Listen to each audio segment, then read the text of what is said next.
Every discussion of transcendence should begin with a reference to Abraham Maslow, the psychologist who devoted a large part of his professional life to examining what he called peak experiences. Maslow, in a 1969 paper, put forward 35 conceptualizations of the word transcendence. And if I were thoughtless, I would go through each of those conceptualizations in great detail. But I won't.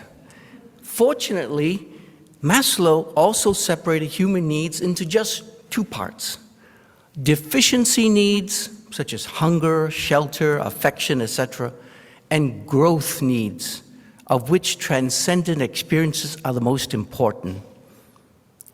And they are the most important because, quoting the psychologist Scott Barry Kaufman in his book entitled Transcend, and I quote, "Modern research suggests that the transcendent state of consciousness is related to positive mental health, including positive changes in family life, reduced fear of death, better health, and a greater sense of purpose, as well as a motivation for increased altruism and pro-social behaviors." End of quotation. Transcendent experiences are good for you. They mostly involve momentary revelations of connection, awe, and wonder. That certainly was the case with Professor Lightman in the second reading. He described the revelation of his connection with the ospreys as lasting a half-second. I only have one argument with Professor Lightman. The title of his book, The Transcendent Brain, is all wrong.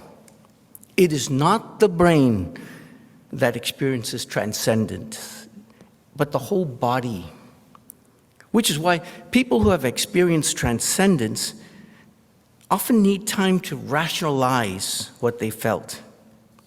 The brain, I'm convinced, is the last organ in the body to respond to a transcendent event. Nor are transcendent experiences that uncommon. Our own Reverend Lucas once recounted to us a similar experience with a small shark stuck on a beach. Lucas, without thinking or hesitating, took off his coat, wrapped the shark in it, and rushed it back to the water. In both these instances, both Lightman and Reverend Lucas recognized a connection between themselves and another creature. But what is that connection, and what makes it transcendent? The great mythologist Joseph Campbell related a story about an Hawaiian police officer who saved the life of a young man attempting suicide by jumping off a bridge. The officer grabbed hold of the man but caught him just as he jumped, and he himself was being pulled over when a second officer arrived in time and pulled the two of them back. Later, a reporter asked the officer, "Why didn't you let go? You would have been killed." According to Campbell, his answer was, "I couldn't let go. If I had let that young man go, I couldn't have lived another day of my life." Campbell then cites the philosopher Schopenhauer to the effect that, and I quote, "In such a psychological crisis, you realize that you and the other are one, that you are two aspects of the one life, and that your apparent separateness is but an effect of the way we experience forms under the conditions of space and time." End of quotation. That you and the other are one. Wow. The German physicist Heinrich Pass has given us a remarkable book called The One.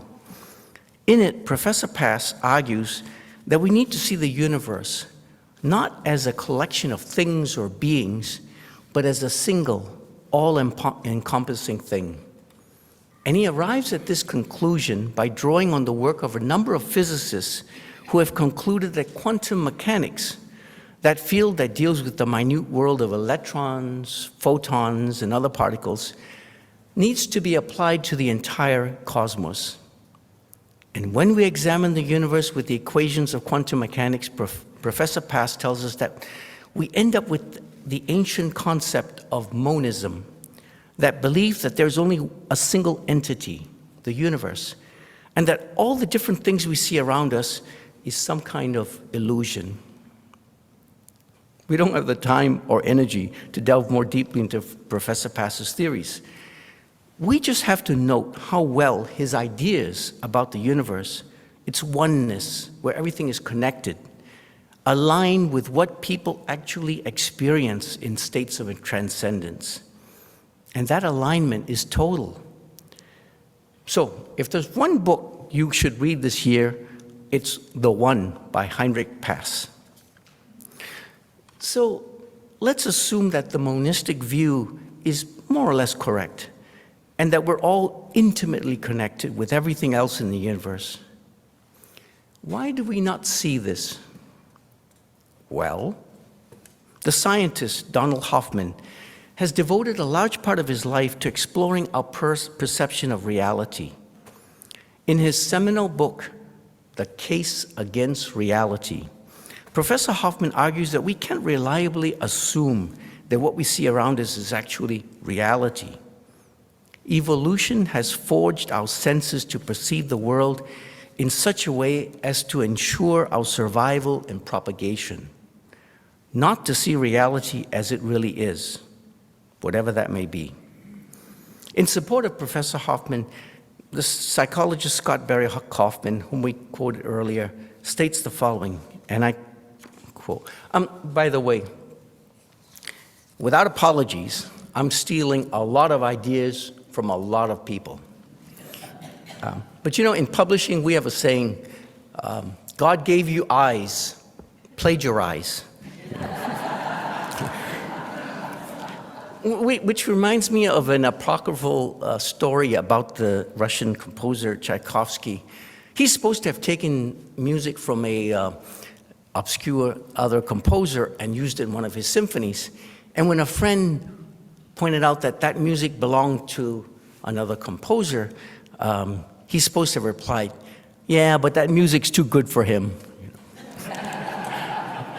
Anyway, as I was saying, quoting Kaufman, as the journalist and author Robert Wright put it in his book, Why Buddhism is True, the human brain was designed by natural selection to mislead us, even enslave us.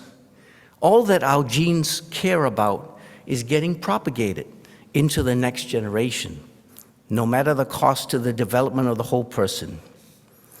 If this involves narrowing our worldview and causing us to have outsized reactions to the world that aren't actually in line with reality, so be it. End of quotation. Returning to Donald Hoffman, in support of his theory, he posits the metaphor of a desktop interface. We all interact every day with our Windows desktop, with our digital files and digital folders, even though we know that in reality, there are no real files and folders, no real desktop. It's all binary bits in a digital stream. When we look outward at the world around us, Hoffman says that we're looking at an interface designed by evolution to help us survive and propagate, not to help us see reality as it is, whatever it is. I wish we had more time to talk about Donald Hoffman's book, but we don't. So, your assignment is to read this book. It's called The Case Against Reality by Donald Hoffman. Now, I propose here that when we experience transcendence, we see, even for just a brief moment, reality as it truly is. And wise people like Schopenhauer and Heinrich Pass suggest that in that reality, we are profoundly, irrevocably connected to each other. And that thing we call love is deeply embedded in all there is. So at this point, we're all wondering, what can we do to introduce more transcendence in our lives, to try and peer at this reality that is so well hidden from us, This reality that appears to show our connectedness to each other. This reality that makes us one with everything else in the universe. This reality that engenders awe and wonder in us. Well, I think we actually do experience a lot of transcendence in our lives, though it's probably of the everyday variety. If you've ever taken a walk in the woods and felt a strange sense of being at home in that surrounding, you've experienced transcendence. If you've ever struggled with a problem that seems intractable, only once you've finally given up to have the solution come to you in a flash, you've experienced transcendence. If you've ever loved someone so deeply that you know what they're thinking before they tell you their thoughts, you've transcended the physical barriers between you both. If a sudden insight inspires awe in you so that you utter a wow under your breath, you've experienced transcendence. Late last year, I bought a telescope and began trekking out to remote places to view the stars. The first time I saw Bode's galaxy, Messier 81, through my telescope was an awe-filled moment. Messier 81 is 12 million light years away. When the light from that galaxy left it to journey to my eyes, humans did not exist. I can't say how long I spent watching this galaxy, but the longer I did, the better I could see it, and the closer it appeared, and the more that wonder filled my heart. Now, Scott Barry Kaufman, whom I previously mentioned, posits three things that are necessary for transcendence: love, purpose, and exploration. I suggest that we can narrow those three conditions down to one word: devotion. I think devotion, which encompasses love and purpose, is the key to a life well lived. People, for example, who devote themselves to the study of some topic, to musical interpretation, or to other people, the highest form of devotion, in my opinion, are well prepared to experience transcendence in their lives. There's an important connection between understanding and transcendence, between knowledge acquired and the ability to transcend that knowledge.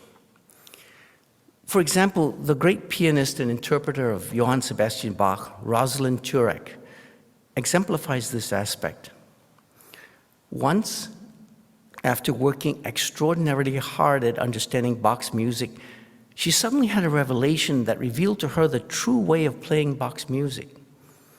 Because of that transcendent moment, and it was just a moment, she said she completely changed her way of playing Bach's music and made her think of each finger as an independent player. I needn't add, but I will, that Turek was considered by many critics as the finest interpreter of Bach's music. And then we have the case of the great biologist, Barbara McClintock. In Evelyn Fox Keller's biography of McClintock, aptly named A Feeling for the Organism, Keller describes how McClintock so deeply devoted herself to the study of cell division in maize plants that by simply looking at a maize plant, she could tell what kind of ring chromosomes were in its cells. As McClintock explained, and I quote, "Before examining the chromosomes, I went through the field and made my guess for every plant as to what kind of rings it would have. Would it have 1, 2, or 3, small or large? Which combination? And I never made a mistake." End of quotation. Now, this sounds impossible until you hear about how McClintock, when asked in 1944 by a colleague to help him figure out cell replication in red mold, was able to do so in record time. It's important to note that red mold chromosomes are extremely small, even through a microscope, and none of her male colleagues had been able to make heads or tails of red mold replication. But McClintock was able to transcend the limitations of size. Let's let her tell us how she did it. And I quote, "I found that the more I worked with the chromosomes, the bigger and bigger they got. And when I was really working with them, I wasn't outside. I was down there. I was part of the system. I was right down there with them, and everything got big. I even was able to see the internal parts of the chromosomes. Actually, everything was there. It surprised me because I actually felt as if I were right down there and these were my friends." End of quotation. If anyone else other than the famous Barbara McClintock had said this, I would be skeptical. But transcendent experiences are always amazing. And Maslow, if he knew about McClintock, would have classified her as a transcender, his highest category for self-actualizing people. So, if you only get to read one book this year, then you should read Evelyn Fox Keller's biography of Barbara McClintock, A Feeling for the Organism. Okay. Let me end here with an extensive quotation from David Brooks' recent book, How to Know a Person. I don't always agree with this writer and New York Times correspondent, and I think the passage I'm about to read to you is too good for him. But he did write it, and he aptly captures the essence of the highest form of devotion, the love and nurturing of another human being. So here we go, and I quote, "One day, not long ago, I was reading a dull book at my dining room table when I looked up and saw my wife framed in the front door of our house. The door was open. The late afternoon light was streaming in around her. Her mind was elsewhere, but her gaze was resting on a white orchid that we kept in a pot on a table by the door. I paused and looked at her with a special attention and had a strange and wonderful awareness ripple through my mind. I know her, I thought. I really know her through and through. If you had asked what it was exactly that I knew about her in that moment, I would have had trouble answering. It wasn't any collection of facts about her or her life story or even something expressible in the words I'd used to describe her as a stranger, or rather to a stranger. It was the whole flowing of her being, the incandescence of her smile, the undercurrent of her insecurities, the rare flashes of fierceness, the vibrancy of her spirit. It was the lifts and harmonies of her music. I wasn't seeing pieces of her or having specific memories.